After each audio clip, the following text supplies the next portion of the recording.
If you just got into real estate and a few months ago, whatever, and you just kind of feel stuck, like it's just not working as fast as you would like it to be, um, here's what you may need to do. First of all, especially for newbies, you gotta focus. You guys, some of you, you're all over the place. You know what I mean?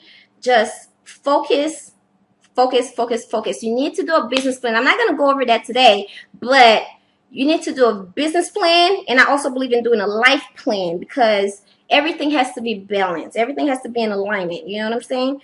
So a business plan and a life plan.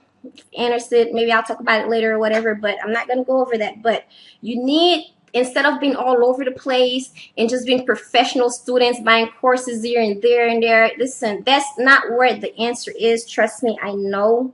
Until you actually get out there, get the experience, you're not going to know it all just by just buying courses all over the damn place. That's not going to work.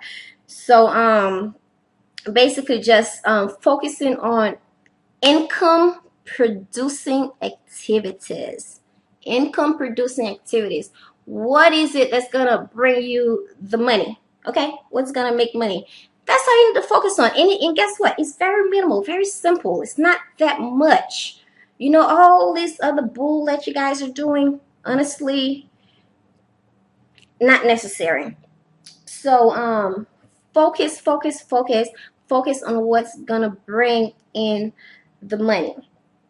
So a few more things that you also need to do. I know a lot of you guys are taught to build buyers list, buyers list, buyers list, buyers list. That's all good and gravy. Building a buyers list is great. I'm not gonna discourage that, but you also need to know that just because you build a buyers list does not guarantee you a sale, and that's reality. I don't care who says what. Building a buyers list does not guarantee your sale, and here's why.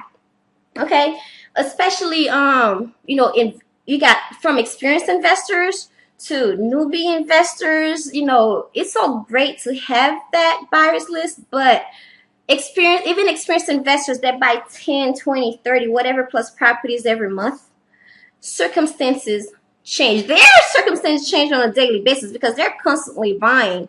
So you talk to the experienced investor, who's buying crap load of properties every month, and you think you went out and you found the perfect property for him. You get it on the contract, you put your deposit down and everything, and you call them up, hey, this is what I got, and then you get the response, funds are tied up. I can't make any move until maybe next week or 2 weeks later or a month later or whatever. Or, it could be that you thought that would have been interested in the property and they're just not. So it could be anything. So, and let's not even talk about the newbies. The newbies, they're very emotionally attached to things. They focus more on emotions than, analyzing the deals and focusing on the numbers. Does the number work? Does it make sense? You know what I'm saying? If it don't make sense, it don't make no dollars. Okay? All right. So newbies, you kind of have to educate them. I guess if you're a newbie yourself, it would be hard for you to educate another newbie.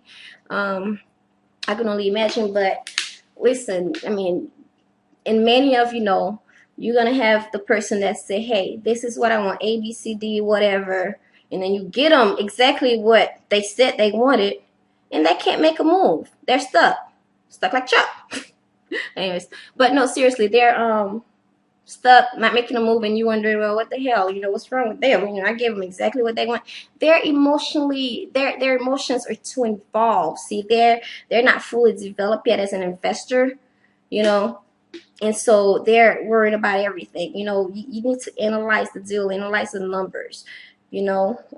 So basically, I'm not discouraging anyone from building a buyer's list. That's very important. It's good to have that buyer's list, be able to send your properties to. But what you need to focus on more so than building a buyer's list is building relationships. See, there's the difference. And I ain't talking about, when I say building relationships, I'm not talking about, setting up your AWeber and you spamming people every freaking day and you getting on everybody's nerve with your spam emails. Okay, that's not what I mean by building relationships. When I say building relationships, getting to know the people in your, first of all, start in your local market. All this diverting. Listen, all you new guys that are doing this nationwide virtual real estate bullshit, like seriously, learn your local market first.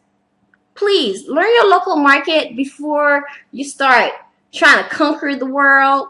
You know, it's a process. It's a process, and experience has a lot to do with it. Real estate transactions, they're so, when you really look at a transaction, you break it down, there's different ways you can go with it. I mean, just because you're in wholesale and that's all you were taught doesn't mean that that's the only answer. I mean, there could be so many other ways you can do that deal that could be more profitable for you, you know, and even better for your homeowner or seller or whatever. So really, you really need to just not just focus on, you know, I'm gonna wholesale this or whatever. You know, get to know your local market, get to know it, get to know the movers and shakers in your local market. When I say movers and shakers, I'm talking about your investors that are always buying properties. You know, they're constantly buying, they're active, they're involved. You need to build relationship with these people, you know what I mean? You know, in building relationship, it's a very powerful thing, you know, because what that does is, you know, you get to know the person, they get to know you, they trust you, you trust them, they like you, you've learned how they do business, you know, they call you and say, hey, look, I got 400,000 coming available next month, line up your deals for me. You know, I mean, it's so easy, you know. So when you build that relationship, it kind of eliminates a lot. You gain trust, and then trust gets you control. Control gets you a deal. But it's control on both ends, though. You know, just it's not a one-way street, really. When you build that kind of relationship with an investor, you know, you do have control over the deal. You have some kind of control over them, but they kind of do too over you. Especially if they buying many properties from you, they get many deals from you. Trust me, it's gonna be a time where it's like, hey, you know what? Why don't you look out for me on this deal? Do such and such. And you know what? If somebody's buying 5, 6, 7, 8 deals from you a month, I mean, why not? You'd be pretty much stupid not to. So it's a two-way street. We talk about building a win-win type relationship here. So you definitely want to do that.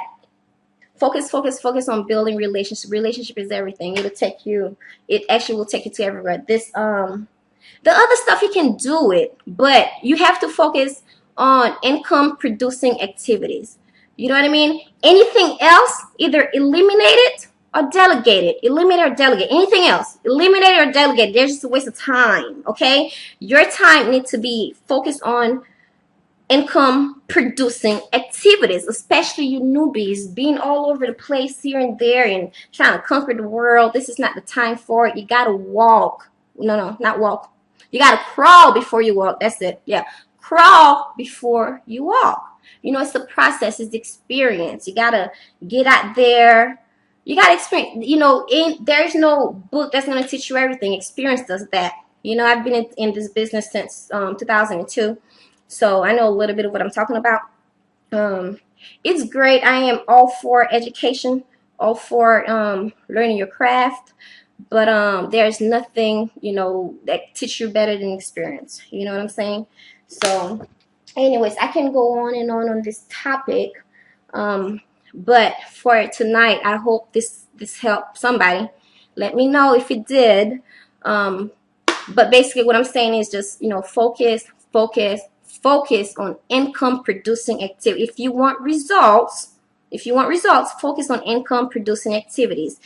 You know, the 80-20 rule. The 20% of the thing you put your effort on is gonna give you 80% of your results.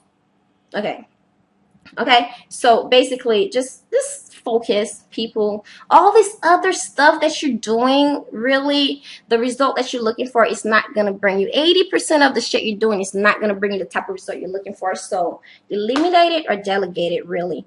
So honestly, that's my advice. Take it or leave it. But being that I spent all this time talking about it, you better take it.